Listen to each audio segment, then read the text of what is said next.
Halo kaum pemula, kaum recehan, rebahan cari cuan. Oke, gue ucapkan banyak-banyak terima kasih kepada kalian yang selalu support channel ini. Dan yang baru mampir silahkan klik tombol subscribe terlebih dahulu dan jangan lupa juga diaktifkan notifikasi loncengnya supaya tidak ketinggalan dari updatean-updatean terbaru yang ada di channel ini. Oke, pada kesempatan sore kali ini gue bakal membahas market cryptocurrency. Tetapi yang paling penting yang bakalan gue bahas sekarang ini adalah mengenai industri cryptocurrency ya, khususnya untuk para investor cryptocurrency nih. Tetapi sebelum lanjut ke pembahasan, seperti biasa gue ingatkan kembali kepada kalian tetap Dior. Do you own research? Di sini gue tidak ada unsur ajakan kepada kalian untuk membeli ataupun menjual koin-koin dan juga token-token yang gue bahas. So, apapun risikonya gue tidak ikut bertanggung jawab. Oke, jadi langsung saja kita cek-cek market terlebih dahulu. Nah, di mana sekarang ini gue buka di exchange Binance dan untuk kondisi market per hari ini merah merona ya. Walaupun ada beberapa altcoin yang mengalami kenaikan, tetapi di sini market itu lebih cenderung merah merona gitu ya. Ya, jadi hanya beberapa, token dan juga koin saja gitu yang mengalami kenaikan, namun lebih banyak token dan juga koin yang mengalami penurunan. Oke, jadi kira-kira sekarang ini ada informasi apa nih, Bang? Oke, jadi sekarang ini ada informasi yang menurut gua ini penting banget gitu ya, enggak kalah pentingnya ketika kita membahas beberapa altcoin gitu. Ini lebih pentingnya, ini harus benar-benar gua sampaikan buat teman-teman semua. Kira-kira informasinya seperti apa? Oke, jadi nggak perlu banyak basa-basi, kita langsung saja masuk ke sumber informasinya. Oke, diangkat oleh blockchainmedia.id. Nah, jadi di sini sekarang itu ada sebuah artikel ya ataupun, media lah yang mengangkat sebuah berita dari warga Hong Kong. Oke, duit warga Hong Kong nyangkut di exchange FTX. Sejauh ini sekitar 150 juta US dollar, satu orang kehilangan 5 juta US dollar. Nah, jadi sekarang ini yang bakalan gue sampaikan buat teman-teman semua mengenai warga Hong Kong gitu ya yang memang dananya sangkut di exchange FTX. Nah, untuk berita exchange FTX mungkin sudah menjalar kemana-mana ya, teman-teman juga udah tahu, tapi bukan exchange FTX-nya yang bakalan gua bahas, tetapi mengenai warga Hong Kongnya gitu. Ini benar-benar bahaya banget gitu ya ketika kita menerapkan mekanisme seperti yang warga Hong Kong ini lakukan. Kira-kira seperti apa, Bang? Oke, jadi langsung saja nih ya kita lanjutkan di sini. Ketika FTX bangkrut, duit warga Hong Kong yang nyangkut di FTX sebanyak 150 juta US dollar dalam bentuk aset digital. Para pengguna asal Hong Kong ini menggunakan pinjaman berbunga rendah dari bank lokal yang kemudian diinvestasikan ke dalam aset digital FTX. Nah, jadi yang bakalan gua bahas ini mengenai dananya ya, sumber dananya dari beberapa warga Hong Kong yang melakukan investasi di industri cryptocurrency. Kenapa kadang-kadang gue sering gitu ya mengingatkan buat teman-teman semua. Ketika kita ingin melakukan sebuah investasi gitu ya, gunakanlah uang dingin, kalau bisa uang beku gitu. Jangan sampai kalian menggunakan uang-uang panas seperti warga Hong Kong ini gitu ya. Jadi warga Hong Kong ini melakukan sebuah investasi, sumber dananya itu hasil dari pinjaman di bank lokal ya di negara Hong Kong gitu. Makanya di sini sekarang mereka bingung juga gitu ya. Sementara dana mereka masih sangkut di FTX, sedangkan FTX saja mendapatkan beberapa masalah. Nah, ini yang patut kita garis bawahi ya. Makanya di sini buat teman-teman semua gua harapkan ya ketika kalian ingin berinvestasi jangan menggunakan dana panas. Apalagi kalian meminjam uang dari salah satu bank, entah banknya apa gitu ya. Kalian pinjam uang ke bank, lalu dana tersebut itu kalian masukkan ke industri cryptocurrency. Ini bahaya banget gitu ya. Karena di sini perbankan itu pasti akan menagih gitu ya sesuai perjanjian. Misalkan kalian meminjam dana ke salah satu bank tersebut 20 juta gitu ya dengan kontrak kalian itu selama 2 tahun atau 3 tahun per bulannya sekian, otomatis kalian tiap bulannya harus membayar ya. Sedangkan dana kalian itu sangkut ya, salah satunya kita ambil contoh dari warga Hong Kong tersebut ya. Sekarang dana mereka sangkut di sana, di sisi lain mereka juga harus mengembalikan dana tersebut kepada pihak bank ya, kurang lebih seperti itu. Oke, kita lanjutkan lagi di sini. Seberapa populerkah FTX di Hong Kong? Oke, jadi di sini sekitar 950 orang pengguna FTX di Hong Kong memiliki aset digital senilai 150 juta US dollar yang nyangkut saat bursa kripto terbesar kedua di dunia tersebut ambruk. Ujar perwakilan dari Enlighten Law Group. Firma hukum asal Hong Kong dilansir dari news.bitcoin, terdapat 4 orang yang kehilangan asetnya dengan masing-masing melebihi 5 juta US dollar. Nah, jadi di sini seberapa populernya nih exchange FTX di negara Hong Kong. Oke, jadi di sini sekitar ada 950 orang ya dia menggunakan exchange FTX gitu. Bahkan di dalamnya pun mereka kurang lebih sekitar ada 150 juta aset ya yang nyangkut di exchange FTX. Dan di sisi lain juga ada beberapa orang gitu yang sangkut di sana itu sekitar 5 juta US dollar. Artinya kan ya, dengan kondisi exchange FTX sekarang mendapatkan masalah, udah ambruk juga gitu ya. Mereka bingung gitu ya. Bahkan di sini ya dari 150 juta US dollar itu ya, itu diakumulasi atau ditotalkan dari 950 orang tersebut.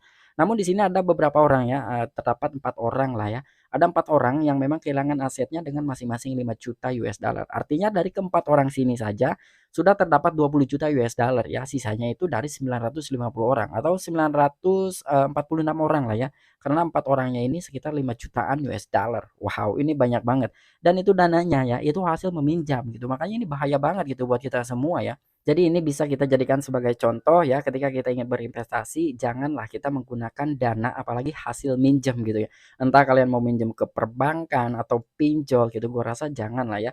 Lebih baik kita investasi itu dengan dana kecil tetapi adem ayem gitu, kita tidak panik dengan kondisi market hancur ya, dengan salah satu exchange ini juga ya, walaupun agak sedikit ngenes gitu, walaupun kita, berinvestasi menggunakan uang dingin, seberapa pun nilainya entah $10, $20 gitu, tapi tetap aja gitu ya, kesel juga ketika memang dana kita tidak bisa ditarik ya, bahkan hanya sekedar nominal saja gitu, tetapi tidak bisa diuangkan ya, kira-kira seperti itu. Dan di sini juga jumlah korban di Hong Kong 30 kali lipat lebih banyak daripada yang di Tiongkok. Diketahui hanya satu orang warga asal negeri Bambu ini yang merugi hingga 5 juta US dollar dilansir dari Wu Blockchain. Firma hukum tersebut juga menjelaskan mengapa pengguna Hong Kong tertarik menggunakan platform kripto yang kurang terregulasi seperti FTX. Nah, jadi di sini juga nih ada sedikit poin gitu ya. Jadi dari warga Hong Kong ini lebih besar ya, sekitar 30 kali lipat daripada warga Tiongkok. Jadi warga Tiongkok ini yang diketahui ya hanya sekitar satu orang saja yang merugi sekitar 5 juta US dollar. Dan di sini juga firma hukum tersebut juga menjelaskan gitu mengapa pengguna Hong Kong tertarik. Nah, jadi di sini kenapa nih alasannya gitu. Warga Hong Kong ini lebih tertarik menggunakan exchange FTX. Pastinya ada tanda kutip dong kenapa warga sana itu lebih memilih exchange FTX untuk mereka melakukan sebuah investasi. Sementara dari segi regulasinya itu kurang terjamin di negara Hong Kong ya. Tapi kenapa warga Hong Kong ini tetap nekat gitu menggunakan salah satu exchange tersebut, sementara dalam sebuah regulasinya itu memang benar-benar kurang ya. Oke, di sini kita langsung saja nih cari alasannya. Nah, jadi di sini terdapat dua alasan besar populernya FTX di Hong Kong, yaitu warga Hong Kong memiliki akses keuangan yang lebih mudah dan murah serta FTX dimiliki oleh warga non-Tiongkok. Mengingat Binance dimiliki oleh Cheng Peng Zhao, warga negara asal Tiongkok. Nah, jadi di sini ada dua alasan katanya ya, mengapa exchange FTX ini sangat populer sekali di negara Hong Kong. Di sisi lain juga sebetulnya ada ya exchange Binance gitu yang dimiliki oleh warga Tiongkok yaitu Cheng Peng Zhao. Tetapi kenapa warga Tiongkok sendiri tidak memilih Binance gitu ya untuk melakukan sebuah investasi?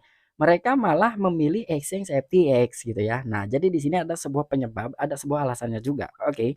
Jadi untuk penyebabnya di sini, penyebab utama duit warga Hong Kong akhirnya nyangkut di FTX. Jadi menurut Enlighten Law Group, FTX sendiri menawarkan bunga sebanyak 8% untuk produk berbunga.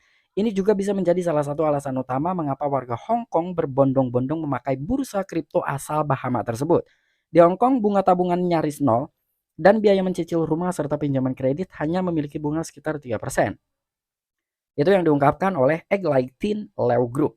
Dan di sini menurut firma hukum yang sama, beberapa pengguna memanfaatkan celah arbitrage tersebut dengan meminjam uang dari bank dan menginvestasikannya ke FTX. Nah, jadi alasan kenapa warga Hong Kong ini memilih bursa FTX untuk melakukan sebuah investasi. Jadi dengan adanya sebuah penawaran yang sangat luar biasa sekali ya. Karena di sini penawaran yang ditawarkan oleh exchange FTX ya dari produk berbunga tersebut ya seperti mungkin staking atau fitur earn tersebut ya. Di sini yang ditawarkan sekitar 8%-an.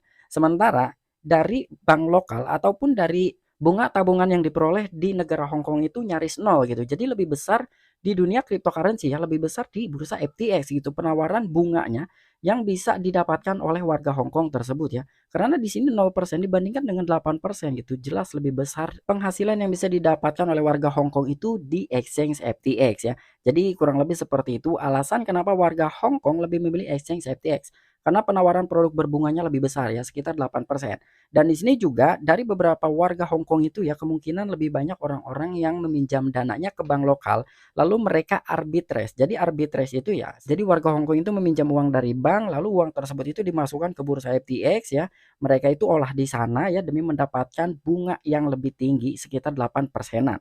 Makanya di sini juga Beberapa pengguna memanfaatkan celah arbitrage ya, dengan meminjam uang dari bank lokal dan menginvestasikannya ke bursa FTX. Karena lumayan juga gitu. Sekarang kita ambil yang 5 juta US dollar aja ya, yang 4 orang tadi. Misalkan mereka itu 5 juta US dollar. Dalam kurun waktu 1 tahun mereka menginvestasikan 5 juta US dollar. Ternyata mereka itu mendapatkan penawaran bunga sekitar 8 persenan. Artinya dari 5 juta US dollar itu setiap tahun mereka akan mendapatkan bunganya sekitar 400 ribu US dollar. Ya, itu banyak banget. Dibandingkan dengan mungkin mereka ini produk bunga yang ditawarkan dari beberapa bank lokal atau investasi-investasi lain yang memang sudah legal di negara Hong Kong tersebut ya. Bunganya itu minim sekali, sekitaran 0 persenan katanya ya. Tetapi menurut artikel ini ya, di Hong Kong bunga tabungannya itu nyaris nol. Artinya kan persentase pendapatan atau passive income yang bakal mereka dapatkan itu benar-benar tipis ya. Dibandingkan dengan bursa FTX yang menawarkan sekitar 8%, otomatis warga Hong Kong itu lebih memilih exchange FTX karena di situ penawarannya sangat tinggi sekali sekitar 8 persenan. Dan ternyata ya dengan mereka ini memanfaatkan situasi dan juga kondisi seperti ini, musibah tidak ada yang tahu ya, tiba-tiba exchange FTX ini ambruk dan dana mereka pun terkunci di sana, sangkut di sana ya, mau tidak mau ya dia harus seperti ini gitu menerima nasib. Jadi ya kurang lebih seperti inilah ya ketika kita melakukan sebuah investasi menggunakan dana panas, apalagi kita benar-benar resikonya itu sangat tinggi gitu ya. Di industri cryptocurrency mungkin teman-teman udah tahu gitu ya, karena di sini juga memiliki slogan high risk high return. Walaupun memang keuntungannya itu besar, tetapi ternyata resikonya pun lebih besar ya. Di sini warga Hong Kong hanya mengambil 8%, ternyata mereka bisa kehilangan ya seperti ini gitu ya. Jadi kurang lebih seperti inilah yang bisa gue sampaikan kepada teman-teman semua ya. Semoga ini bisa bermanfaat buat kalian semua dan di sini juga semoga kita dijauhkan ya dari musibah-musibah seperti ini ya, walaupun memang antara resiko dengan keuntungan itu sudah satu paket gitu ya, tetapi ada baiknya kita harus berantisipasi gitu. Gimana caranya kita bisa mendapatkan passive income, tetapi dengan resiko yang agak sedikit rendah gitu ya. Jangan sampai melakukan hal-hal seperti inilah ya, karena ini bahaya banget gitu untuk di industri cryptocurrency. Oke, mungkin itu aja informasi yang bisa gue sampaikan kepada kalian, kurang dan lebihnya mohon maaf. Kira-kira bagaimana menurut kalian? Ada nggak sih dari teman-teman semua nih yang memang melakukan metode seperti warga Hong Kong itu gitu? Jadi kalian pinjam uang dari bank gitu ya atau dari pinjol ya, pinjaman online, lalu kalian dana tersebut itu dialihkan ke industri cryptocurrency ya supaya beranak pinak ternyata seperti itu. Amit-amit ya, semoga kita semua dijauhkan dari musibah-musibah yang menerpa dari warga Hong Kong. Intinya buat kita semua tetap waspada ya, tetap berantisipasi juga gitu. Jangan sampailah melakukan hal-hal yang konyol seperti itu. Lebih baik kita investasi dengan jumlah yang kecil, tetapi dana tersebut itu ya dana aman gitu ya, dana dingin, dana beku. Ketimbang kita investasi blek gitu kan dengan dana yang besar, ternyata dana tersebut hasil minjamkan itu resikonya jadi double ya. Oke, mungkin itu aja informasi yang bisa gue sampaikan kepada kalian. Kurang dan lebihnya mohon maaf. Sampai jumpa. Saksikan di the next video-video gue selanjutnya. Salam cuan, salam profit. Bye-bye.